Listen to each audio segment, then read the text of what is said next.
We're on the other side of the golf course from upside the street, and again you can see a lot of small branches.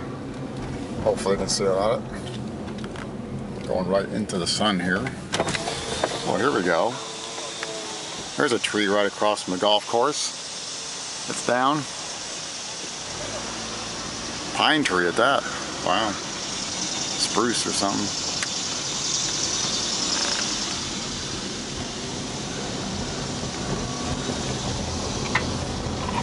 Glare in the window, messing things up.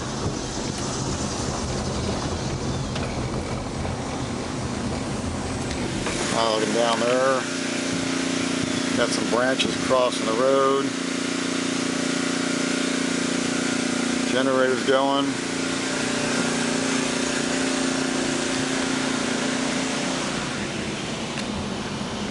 Done just a lot of small stuff along here.